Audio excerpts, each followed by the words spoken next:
欢迎您加入节目现场。我们接下来谈论到的是上合峰会，很多人关心，因为在8月31号已经正式展开了，就在天津。好，我们看到现在习近平要塑造一个新的全球秩序吗？上合峰会呢，习近平跟他的夫人彭丽媛举行了欢迎宴会哦，就在上海合作组织峰会上面来迎接国际贵宾。好，宴会之前呢，两人热情的迎接外方的领导人夫妇哦，跟他们亲切的握手，而且还有进行一些合影的留念。好，那我们看到了，现在金正恩怎么去呢？他说，传9月1号要搭防弹专列来到这个地方，而且出席的是阅兵。好，有很多人说他是有个神秘的专列出发，会在9月2号的时候抵达，那直接会出席的就是北京当局抗战80周年的一个纪念活动。那普京金正恩就也会出席这个北京阅兵，所以大家就很关注说，中国、俄国跟这个北韩这边3巨头的座位哦，现在有预告说，这个俄方这边就是预告金正恩跟普京都会坐在习近平的左右侧哦。那对照2015年9月3号的阅兵哦，习近平左侧坐的是中共现任以及退休的大元，那右侧才坐的是外宾哦。这样看起来3巨头会一起坐在一起。好，那看到纽时也讲说，现在白宫国安会的前主任席恩还有讲到说，习近平外交政策的策略上的成功，体现在外国跟国际组织领袖访中的行列上面。那习近平呢，他现在很可能会感觉到自己已经更像是被访中的外国领袖环绕，而不是遭到美国以及其他的盟友伙伴的围困。所以现在习近平的 C 位想要重塑的是全球秩序吗？我们再看到普京，当然也是要跟习近平来见面嘛。普京这次阵仗很大，我们看到他有率领了3位副总理，以及超过10名的部长，还有一些企业家嘛。那他在9月2号预计会跟习近平来会面，接着就会参加9月3号的阅兵。双方的议题包含的是美国的关系以及乌克兰的问题等等。好，那当然上合峰会的接机，大家也会看这个政治语言怎么做，有一些讯号吗？这陆方派出的接机官员哦，呈现出这一次的外事接待布局差异。那目前最高的层级的接机官员是副国级。好，中共政治局的委员陈明尔，那负责迎接俄国的总统普京。那普京之外，我们也看到了习近平也已经跟印度的总理莫迪会面了。好，那在上合峰会揭幕的时候，习近平跟莫迪之间喊了一句哦，叫做龙象共舞哦。因为莫迪是睽违7年再度访中哦，所以这也算是一个蛮有历史性的意义。好，双方不止承诺推进双边的关系，习近平更说，中国龙跟印度象应该要当好朋友、好邻居。那甚至哦，这个习近平还跟莫迪说，这个中印关系不应该由边界问题来进行定义哦，说现在不应该通过第3个视角来进行审视。好，那莫迪当然也回说，我们应该要缩减像是印中的贸易逆差，以及在反恐公平贸易上面哦，要做一个扩大的合作。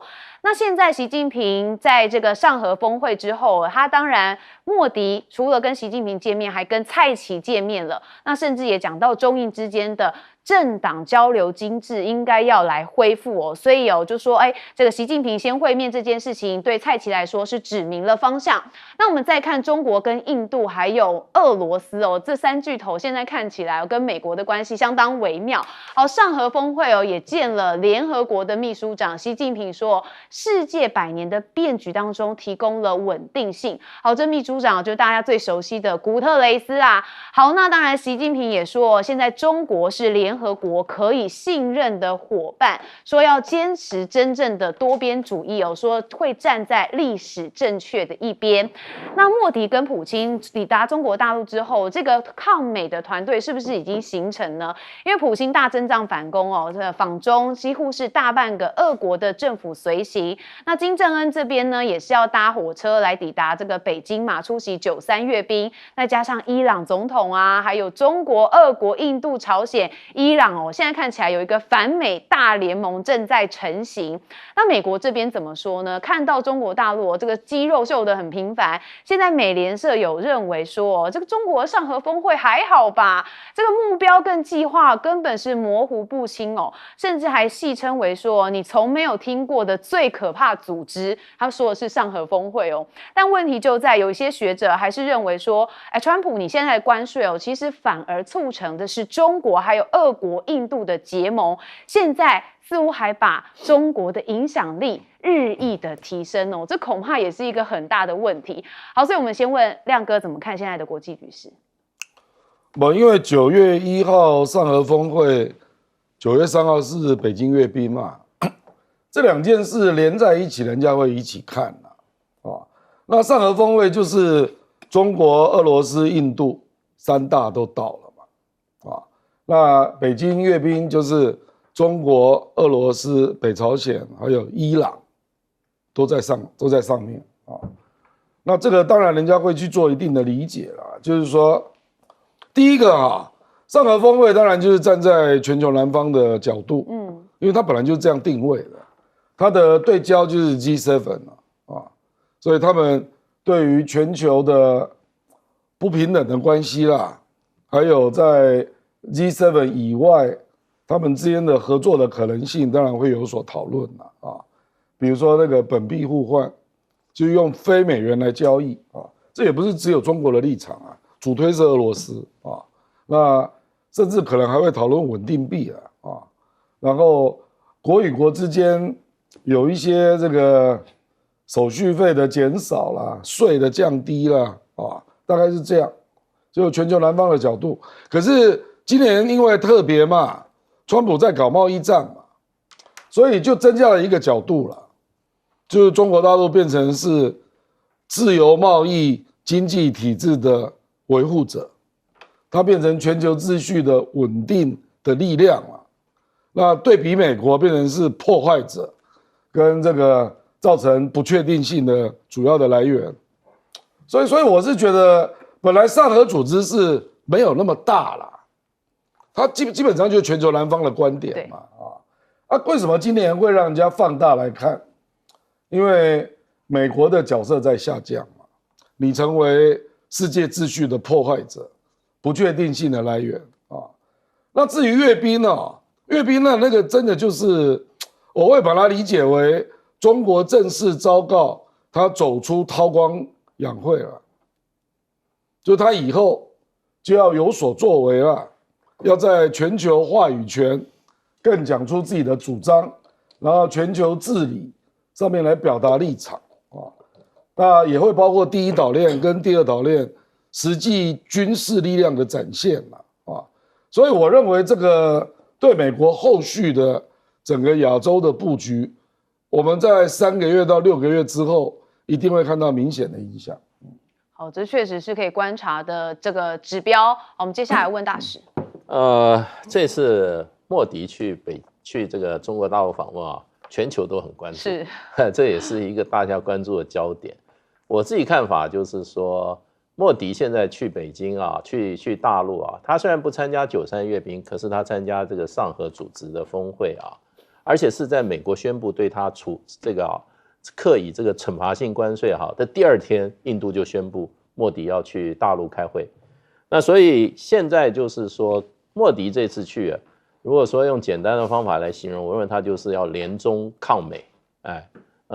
因为这个现在印度的跟美国关系是有史以来最差的，而且这个川普很不给莫迪面子。老实讲说，上一次你跟这个巴基斯坦打仗，你有5架飞机被打下来，一直讲他痛处。结果呢，莫迪他们方面不是很满意的，川普又说，好像不是5架，而是7架，所以现在这个关系弄得很僵。那而且呢，现在印度跟美国的贸易谈判，印度获得全球最差待遇，50%的关税。那你就是说，把印度销美的市场机会全部关了嘛？那你这个2国是从形同经济断交那这个事情是很严重。那问题是印度的国内的反应，舆论反应是什么？说我们要跟美国人干下去，绝对不能示弱，印度啊要自己找别的方法生存。那莫迪事实上前几天也讲了，他说我们要另辟市场，明白的讲就是中南美，还有呢拉丁美洲，还有中国大陆。所以事实上印度现在就是这次去就是把一切跟中国大陆过去的矛盾放在一边，就是要怎么要做给美国人看，解除美国人对印度目前的这种这种经济上的一种制裁，所以等于就是联中抗美。那中国大陆，你看习近平讲一句话很关键，就是说，他说不能让中印的边界问题来定义全部的中印关系。这句话就是其实是中国大陆外交的一个很重要原则，就是存异求同。虽然有相异点，可是把它放在一起，双方去求同。所以呢，对中国大陆来讲，我对于他们对于现在的印度对莫迪来讲，也是符合中国传统的这个对外关系里面的一种做法。也有4个字可以形容，叫招降纳叛。好，我们接下来问赖老师。上合组织既然叫组织所以它有常设机构，然后它也提供一个平台。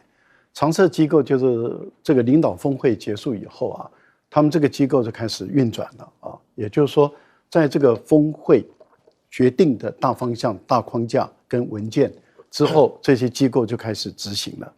那第2年轮值的国家他们本身又会再重新的检视一下，说，我们去年执行到多少，然后推动怎么样？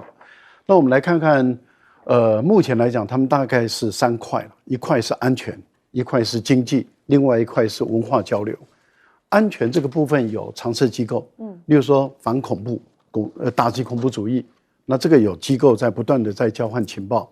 还有一个就是禁毒中心新成立的，反毒了，也就是说，这些毒品都在这些上合组织的国家里面都要交换信息，打击毒品犯罪。另外一个就是网络犯罪的问题，也就是诈骗的也好，还有就是骇客网络集团，他们也都在做联合。我觉得这个是会有功能的。另外，在经济合作这个部分目前来说，大家看到了，就上合组织的这个成员国10个国家，还有对外伙伴国，他们的经济体已经到了8900亿美元左右了，而且呢，他们平均的成长率都是5%在2024年，整个世界经济不好的情形下，上合组织的成员国经济成长率都是5%最低的是4.5%。可是你看看这个欧盟或者是欧洲国家 G7， 他们大概都很少突破2%，所以就代表说，这个上合组织的这个经济体是比较活跃的，比较有力量的。那他们就会问，为什么会比较有力量、比较活跃？一方面安全，2方面经济发展的更好，3方面彼此之间的文化交流、大学生的交换、老师的交换更强烈。那大家会问为什么？主要还是一带一路，也就是交通的串联。交通的串联使他们的整个经济上来。那大家都看到了，它的组织从原来的中亚、中国、俄罗斯、中亚，现在已经发展到非洲北非的埃及，也发展到中东伊朗，然后南亚的印度、巴基斯坦，然后东盟也都开始要进来了。这代表什么？它往外辐射了，欧亚非大陆的往外辐射，这个其实力量不少的，不能够像欧洲的说，哎呀不怎么样，不很怎么样，越来越大。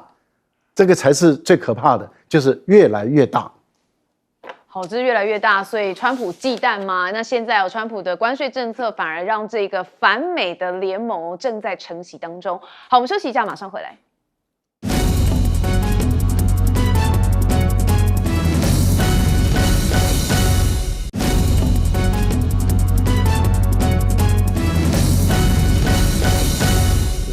好，欢迎回到节目现场。我们持续带大家把镜头转到的是印尼，来看他们其实现在发生了一个大规模的暴动事件这个是跟这个民众示威升温我们看到画面上，他们不满的是高物价、低薪资，但是相对剥夺感很重的是，国会议员津贴又过高种种的因素，现在多地出现了大规模的示威活动。好，雅加达市中心有多个城市都陷入了暴力冲突的状态，示威民众跟政报警察对峙，投掷鞭炮，烟火还有汽油弹哦。那警方也是以这个催泪瓦斯还击，那不少的地铁站还有公车站都是暂停营运哦。这是我们带给您看到印尼这边的状态。好，那到底这个事件是怎么发生呢？其实跟他们印尼的国会很有关系哦，因为自肥啦。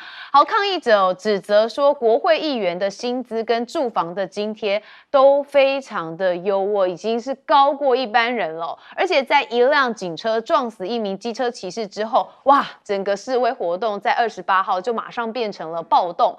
好，部分的政党人士的住宅跟政府设施遭到洗劫或是纵火，好，民怨一夕之间马上的升高。我们就看到印尼总统这个普拉博沃，他说国会领袖们已经表示了要撤除这些国会的政策，包含国会议员补贴还有海外出差都是暂停实施的。他说他已经下令了军警要坚决采取行动，打击破坏公共设施还有洗劫个人住宅的经济中心的一些作为。好，那也因为这个暴动事件哦，所以这个印尼总统原本是要去中国来看93阅兵的，但他现在已经确定是紧急喊卡了。好，那总统府发言人则说，总统希望持续的直接督导，寻找最佳的解决方案，所以总统是无法应邀出席盛会，也向中国政府来致歉。好，那当然我们也看到了，除了印尼这边的状态之外，现在美国这边哦，也是跟很多人有一些不开心啊。我们前面讲到跟莫迪嘛，其实哦，现在莫迪真的是蛮强硬的，说川普其实有打电话给莫迪，又跟他提出这个印巴冲突，我感到很自豪，然后还说巴基斯坦准备提名他拿诺贝尔和平奖，所以言下之意就是在暗示莫迪说，你也应该这么做啦。然后就莫迪怎么回他呢？他说，美方介入跟印巴停火没有直接关系哦，停火是印巴直接的谈妥，然后也是直接很不客气的这个跟这个让川普讨了软钉子哦。但是我们看到伊朗最高的领导人哈米尼现在用中文来谈中伊关系哦。好，那他是直接就有中文版哦，说他们有一些这个波斯语还有中文的2个版本，也因为中伊关系来发文哦。那他就要出席这个上合还有阅兵，所以刚刚我们也提到了嘛，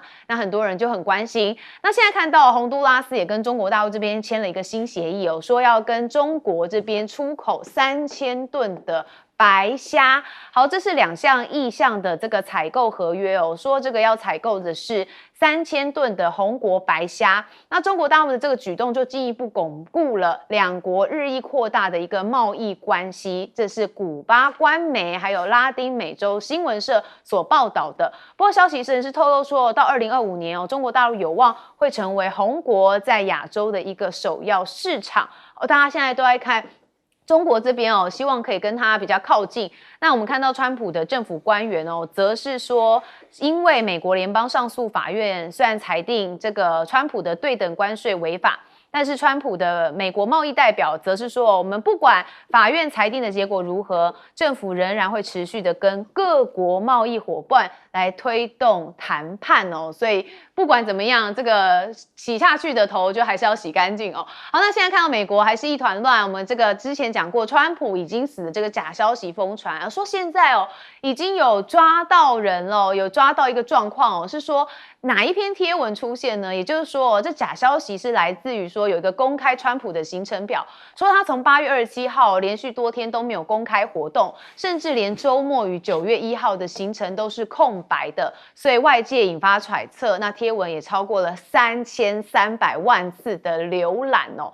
那川普后来不是有出现吗？所以他也是驳斥了这死讯或是什么的状态。但是呢，现在川普不是有介入芝加哥的治安吗？芝加哥市长则是签署了行政命令，他说市警不需要跟任何的国民警卫队还有联邦执法的人员合作完成任务，他们就禁止他们在执法的时候佩戴口罩或使用随身的摄影机还有乔装。他说必要的时候你还要展示姓名还有你的职员编号的资料，才能让让中众认识你这个执法者的身份。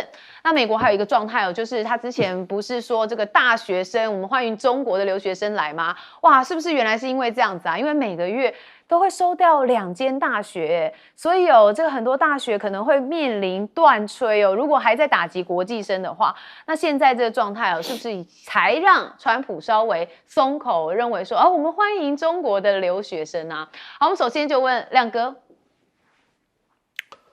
印尼这个是传出要给国会议员的住房补贴啊，1个月$3000，一个月。印尼的人均所得大概接近$5000，哇，很高。他给国会议员这个是房屋津贴，不是薪水，1个月房屋津贴就$3000。不过我认为这个只是风暴引起来之后被特别强调的重点嘛。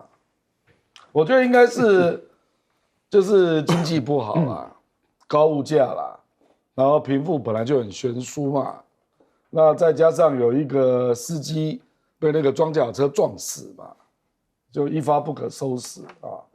不过印尼是这样啊，因为印尼的 Twitter 啊，就是 X 啊，是非常广泛在用，那里面充满了假消息，所以虽然那个内部那个基本上很难说是外国势力啦，可是假消息来自海外的非常多，非常的多了啊。那印尼在选举的时候，每次那个抖音，不是抖音啊，那个 Twitter 都非常非常严重，那到处都是假消息啊。所以这个只要本来就有那个矛盾在啦，所以星星之火就烧起来了啊。那确实很严重哦，很多地方都发生暴动啊。所以坦白说，因为这个所得比较高的华人也非常害怕，因为往往会被波及嘛，所以普拉博沃好像因为这样，所以决定93阅兵就不去了啊。这个是一个临时发生的一个变数啦。那为什么会联动到国际阴谋的猜测啊？因为普拉博沃去参加93阅兵是非常罕见的。非常罕见的，因为2015年印尼没有去，所以当然有人会这样传啊，说是不是有人要破坏93阅兵这个事啊？不过到目前没有证据啊。那我只能够说，根据我对印尼政治的了解，是 disinformation 非常容易，在选举的时候容易散开啊。那真相，我想事后会有一个调查报告了。好，就是现在印尼的状况哦。其实因为我们跟这个印尼稍微没有那么的近去讨论到，那我们现在比较了解现在的情况。好，我们接下来问的是大使。对，那个就是说，印尼其实这个国家本来就是一个非常容易产生这种街头运动的，因为它社会结构不稳定，它这个贫富差距很大，而且它过去一向是什么？一向是这个政府官员非常的贪腐的，所以。去印尼的话，你就看到这个一般老百姓眼神都怎么样，很涣散。可是你要去他那个高级的那个场所那个物价都非常贵，最豪华的享受都有，所以贫富差距蛮大的，差距非常大。你去雅加达，你看他的百货公司对，那个大到我们在很多地方没有看到那么大的什么店都有。然后呢任何的奢侈品都有。你要他们那些他们那种男生穿的衣服有一件要好几万台币的。那可是，一般老百姓的话，穿个 T 恤这样骑着摩托车，所以就是差距很大。那再加上这个普拉博沃事实上上任以后事实上很多作为，事实上这个印尼很多尤其民主派对他很不满。他比如说，他规定印尼因为过去有军人干政的这个所以他一条法律说，军人能够服务的政府机关有限制，只有10个。可是呢，普拉博沃给他放到15个。那这个15个里面居然包括所谓的这个检调机构、检察官办公室也可以军人去干，就造成很多这些民主派人士对他不满了。另外，他过去他会当选，跟他的前任就是这个佐科威的支持很有关系。可是条件是佐科威的儿子当副总统，那所以佐科威事实上的话就跟他妥协了。他是什么背景呢？普拉博沃他的岳父是鼎鼎大名的苏哈托，是军人，他本人也是军人出身。然后他在苏哈托的时代是军人统治的时候啊，常常在镇压反对派的学生啊，用铁腕镇压。谁去执行的？都是普拉博沃执行的。所以印尼的民主派本来对他就不信任。那上任以后又有很多作为呢，又怎么样？让人家感觉到有军权复辟，然后又有什么贪腐复辟？因为什么？他前一阵子2月的时候成立一个主权基金。这个主权基金呢，把印尼的7大国营事业，哇，石油什么钢铁啊这些，全部的股权啊，这些股份都放到这个主权基金里面去管理。就人家就说，哇，那这个就是让这个社会啊，又变成什么政治权力又去掌握社会的经济了。所以这一次的事情看起来闹得很大，所以呢，是不是会继续延烧啊？这个我们都还要观察，还不晓得他能不能把这个事情能够稳得住嘞。我们接下来请教的是赖老师。这位军人出身，也曾经发生过这个大的动荡不安的这位领导人，他上台之后，马上就发生了这么大的社会事件，大家当然会对于他的背景对他的群众运动的处理的方式会比较担心。他本来是要参加上合组织会议的，因为这一次中方有邀请新的5个朋友进来，例如说包括印尼、马来西亚越南。还有就是老挝，就是辽国了还有一个就是土库曼。那最新的讯息出来了，老挝已经正式的全言一致同意它成为对话伙伴国，所以上合组织的对话伙伴国又增加1国了，就加1了，15了本来这个普拉博沃就是要来出席这个会议，因为印尼是东盟的很大的一个国家。你看这一次上合组织已经扩大到东盟的五大强国了那现在普拉博沃这个上合组织不能去了，93也不能去了。他本来是结束以后要到日本去访问的，那现在日本的行程也都取消了，所以我们可以看得出来，他国内的问题动荡不安，要处理也不容易。他当然立刻马上就铁腕的说，对于他们的国会议员的那个津贴就取消。这一点我讲自肥案就取消。讲到自肥案，我好像记得台湾也有发生过只是说对不对？真的样，我们的立委也有发生过自肥案，没有到这种程度没有到这种程度这个房租津贴$3000，哇，这个真的是不少而且以印尼的贫富差距这么大，国民所得这么低，然后给自己肥成这个样子，这个当然这个印尼人就看不下，就是一个导火线不过我觉得对于美国跟印度的问题现在比较麻烦，因为双方都在耍脾气。但是双方都在耍脾气，都希望对方来安抚我一下。其实川普也是希望莫迪安抚他一下，莫迪也是希望川普安抚他一下。但是目前2个人在闹别扭，两方都不愿意。怎么像男女朋友的关系？他们本来就是男女朋友。你看他们那个莫迪去美国的时候抱那个川普那种眼神那种感觉真的是2个人是就像川普所说的友好到不行的这种地步。可是问题是9月份的这个川普说不去印度了，那 QEAD 还怎么开？ QEAD 是以美国为主其他的都是不怎么样的。例如说请问一下日本如果没有安保美国为主的话，日本的军舰它只能保护美国的军舰呢，它不能够介入国际之间的战争呢。那没有美国的话，那这个日本干什么用？另外一个澳大利亚的军舰海军根本不是一个咖整个国家的总兵力才6万多人这个简直是不是一个角色了。印度的航母的飞机都还飞不起来那要干什么用？所以我们都觉得没有美国参加的 QEAD， 这印度不知道该怎么开，我也很想看。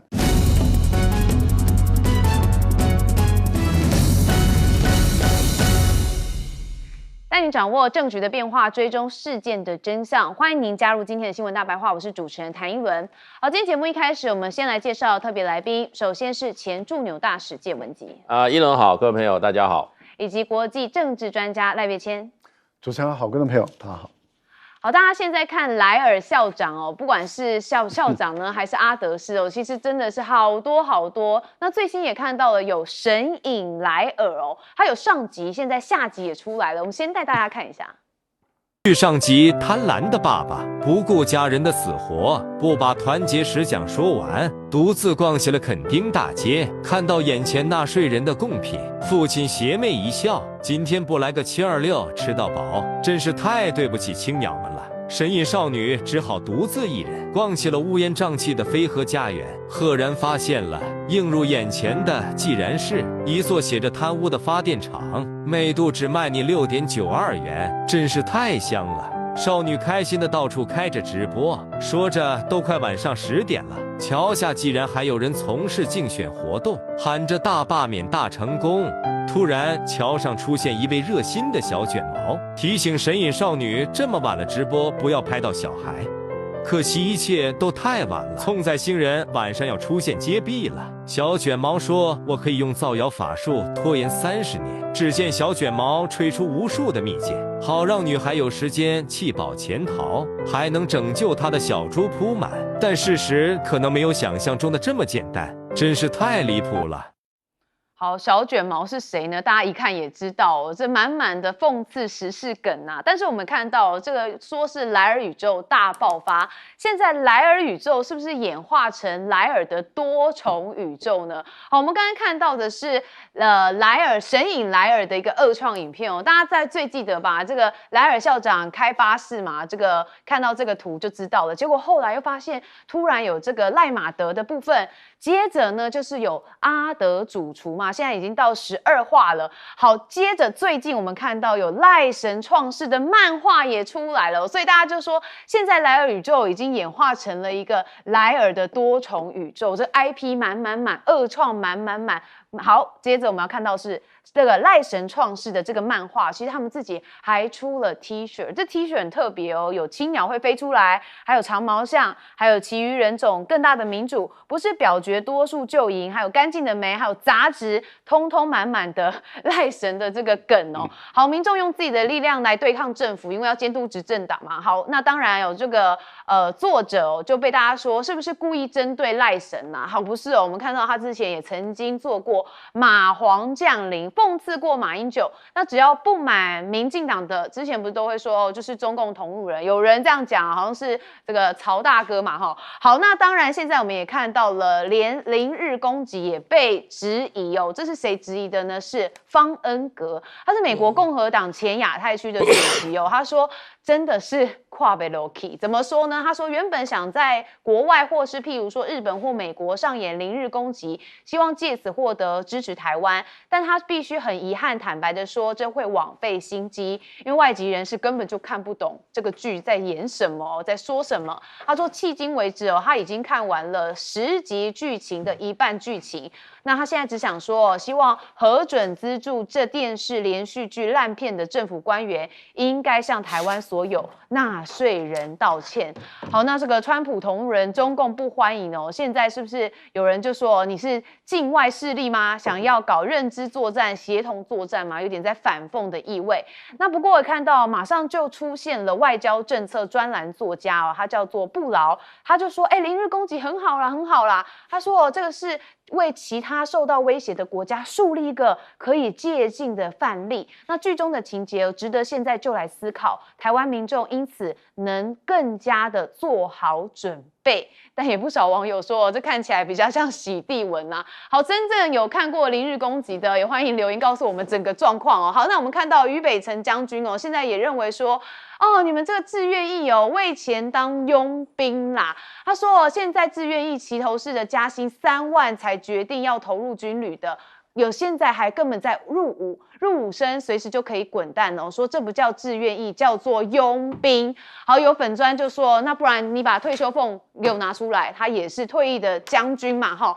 好，那当然现在于北辰，只要于北辰说话哦，这个馆长这边就会有一些反应。我们来看看馆长怎么来唱 rap 骂于北辰。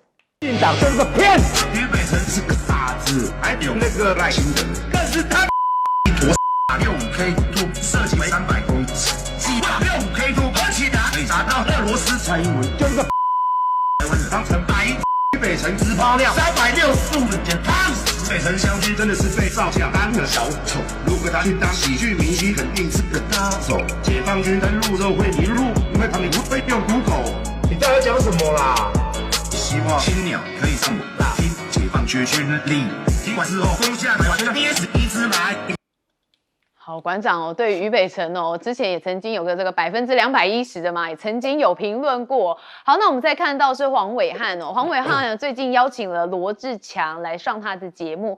好，不过罗志强哦对他哦有觉得很失望啦。我们先听罗志强怎么说。一定会喜欢听的话。好，我来参加这个节目啊，抱歉啊，我的幕僚是全部反对啊。他说黄伟汉已经不是黄伟汉，黄伟胜是绿伟汉。铁天子就监督政府，什么时候媒体的天子变成监督在野党？然后呢，你没有制止他，结果呢，你还附和他。好，罗志祥讲的其实就是726大罢免那天啊，跟这个绿媒的政论节目上面，他认为黄伟汉并没有做比较公正的这个判断。好，那当然现在哦，在整个国内的政治上面哦，纷扰还是很多。尤其哦，赖总统不是说不喜欢人家说他是莱尔校长吗？好，那现在哦，二创影片还是满。我们首先问亮哥，这个《零日攻击》这部电影啊。主要是它的逻辑都不通啦。其实你不管问军事专家，问政治专家，就是两岸真的发生战争，那个不是这样来发展的嘛。我跟你讲啊，这个世界上有名的战争片很多啦，那有关屠杀的电影也很多啊。为什么南京照相馆得到的评价不一样啊？就它真的就比较符合那个实际可能发生的状况。而且它有事实根据嘛，那你说战争片很多啊，那个国外的战争片，人家那个脚本都会细细去论证，会请军事专家来研究，说大概会怎么进展啊。那你这个等于是进展到让台湾的民众陷入一种完全错误的理解嘛，你到时候根本就不会这样发生啊。所以方恩格就看不下去了嘛。方恩格是常年住在台湾呢，他就觉得，而且他因为《零日攻击》在那个第1集跟第2集是免费的，方恩格还付钱看到第5集啊。然后他就说，我看到第5集我实在是受不了了，因为他觉得他看不懂啊，因为他就是有一个基本的政治军事理解的这样的一个人嘛。他就觉得你这个是在误导台湾的老百姓嘛，比如说我随便讲个剧情呢，我不知道现在演到了没啦啊，还有说登陆之后，然后把台湾的监狱的犯人全部放掉了，这是什么逻辑啊？然后总统讲的中文是英文腔，这在台湾会当选，所以我只是随便讲2个例子啦。我就觉得很奇怪啦。那事实上这个就是不诚恳嘛。你文化部要做这种电影啊，那你就诚诚恳恳的去考究剧本嘛，然后拍一个比较正规的嘛，你要花多一点钱我也没意见。事实上我跟那个文化部比较有关的一些朋友啦，他跟我讲，他说这个还是1-2年前领的钱。你现在看到作品了，后面还有。他说后面的脚本比这个更可怕，所以这个就是离远嘛，文化部要负责嘛。为什么你对这么重要的电影，你完全都不去考究，做一定的要求，对不对啊？你以为在美国、在日本，一部战争电影可以随便上？这个还带有政府的补助，政府的补助就是要严肃要求嘛，就是要符合逻辑嘛，要符合军事逻辑，符合两岸的状况，还有真正打起来的模拟，这个都是基本上要做的工作啊。你有做吗？可笑至极嘛！日本人也拍过很多战争电影美国更多，对不对？人家那个敦刻尔克大撤退。人家怎么拍的？丘吉尔至暗的一日，人家怎么拍的？人家考究了多久啊？人家才拍的啊。所以看完为什么你会有感觉嘛？美国多早就拍过《最长的一日》，日本后来也拍了《最长的一日》啊，两部我都看过啊。人家都是根据史实，然后根据军事政治上的合理的逻辑在拍的嘛。你这个叫荒谬电影嘛，荒谬片嘛，误导民众嘛。好，我们在拍电影或剧情的时候，首先会先进行田野调查，或许在这部分没有特别的琢磨，才会变成说拍出来有点四不像。好，我们问大使。对这个电影，我有时候在电视上播也看到啊，我搞得好像神怪片一样，每个人都在那边谈的都是阴谋论啊，通通是在那边写小说，跟现实状况真的是我们对战争了解实在是差距太大了，所以这个方恩格啊，真的是看不下去了，真的很多人都看不下去了。问题是花了我们纳税人那么多钱拍这种片有什么用？你找一个美国的一个专栏作家，你叫他写篇文章太容易了。在华盛顿，你找人写文章真的是满街都是啊，不能代表什么啊。不过我觉得像方恩格这个在台湾啊，这个生活那么久啊，又我们这个国语讲的这么好的，他了解。我想他不是出于批评，他是出于对台湾好。我们这种搞法的话，钱是乱花了。然后如果当政者真的是看事情是这样看的话，那很危险的，对，这很危险。不过我倒是愿意讲的是，就是说啊，事实上两岸距离战争是越来越近了。我不是说这边危言耸听啊，美国的所有人这些各方面都在讲2027，你以为是随便乱讲的啊？对，最近大陆的这个国际事务专家金灿荣，我刚刚还在看他片子，他也认为2027很可能。对，所以民进党可能他们这些决策者是真的是觉得，事实上台湾离战争越来越近了。那他们应该要做的是想办法让这个战争不要在2027打。对，你拍这个片子有什么用呢？你是警告我们民众说啊，小心哦，大家心里要准备，快要打仗了。我们有什么办法？你要打仗的话，我们一点办法都没有。我们只有最后的所有的一切恶果都是我们一般的平民在承担。你这个政府的人不是告诉我要心理准备要打仗了，打仗是什么情况，你要做什么准备？你的责任是去避免这场战争的发生啊。现在美国一直告诉你2027，今年是几年了？2025了，我们明年马上就到2026了，迫在眉睫。大陆的学者现在也开始讲2027，他认为很可能。他今天怎么讲？他说军事外交都不是问题。大陆比较麻烦的就是经济跟政治考量而已啦。所以呢，我是觉得我过去不太愿意公开讲说大家要心里做准备。可是现在这个情况，说实话，再加上我们这个政府这个态度，真的是，我觉得真的是啊，我们正在一步一步走向战争。如果当权者不想办法来阻止这个趋势的话，而是顺这个趋势，或者甚至在鼓吹的话，那我们这个老百姓真的是无言啊。那另外讲到这个多重宇宙啊，其实你现在看了，现在这个执政党内部是非常乱的。过去是谁在主理这个执政党？就是这个党主席跟一小撮人，然后呢，在这个整个在执行他重要政策是哪些人？我告诉你啦，莱尔校长没有错，小卷毛是谁大家都知道，对不对？还有什么青鸟？还有谁呢？还有这些曹兴诚、于北辰、王义川这些人，民进党有的是人才啊，到处都有人才，怎么最后变成就是这批人啊？小卷毛、青鸟、曹兴诚、于北辰、王义川，过去我们看都是他们站在第一线啊，对不对？然后呢，从民进党在民进党没有掌权开始的，我今天不是替柯文哲讲话，不是柯建铭讲话，柯建铭现在要承担一切后果。对不对？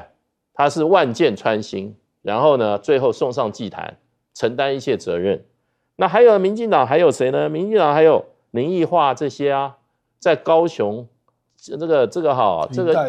林代化哦，不是林奕華，林代化，他在兢兢业业的在服务他的选民，对不对？现在变成什么？哇，收押，现在要把他的把他抹黑，然后呢，这个台南的这个陈亭妃。想要选市长，你看被边缘化到什么程度？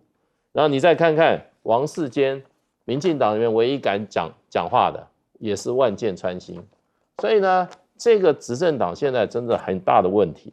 回过来说到于北辰，我平常不太愿意的，因为事实上在军公教里面，大家都是很辛苦的啊。可是他现在明明就是反对替军人加薪，他在舔绿。我替军人讲句话，军人的工作不是一天8小时，军人的工作是一天24小时，我们都服役过的。他服役一天工作24小时，跟我们一般工作8小时的拿一样的薪水，你觉得公平吗？吕北辰你自己也当过军人的，你现在为了舔绿，你说要钱就是什么？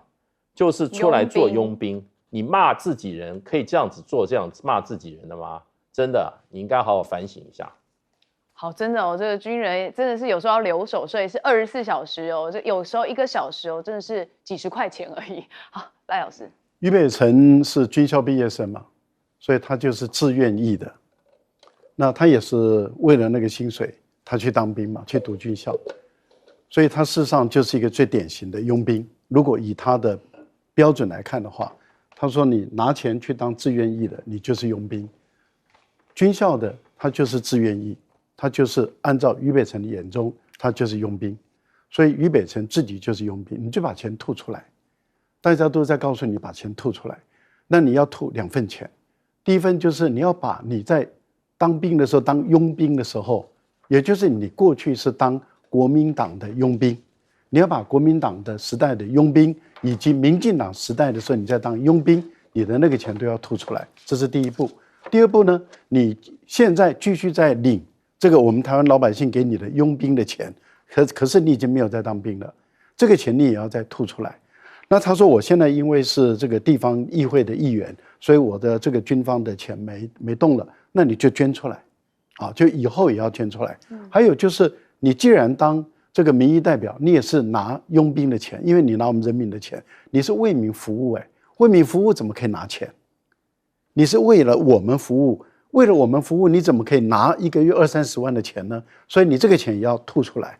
我觉得你先把你自己都做到，不然的话你就滚蛋，就这么简单。如果按照你的逻辑来讲，你不吐出来你就滚蛋，那你就滚蛋吧。我想这个是一个大家都会这样同样的要求，因为你把标准定出来了，那你就要你本身就符合你自己的标准，你就要做到。你自己做不到，那你就会。不过绿营的很特别了，对于这种做不到的人，或者说一套做一套的人，票还是会给他。这一点我们对于绿营的选民，我们倒是佩服又尊敬，真的是了不起啊！我个人是这样觉得啦，暐瀚可惜了。暐瀚在国民党执政时代他就很红，所以他就是执政的时候的媒体人，吃香喝辣的8年。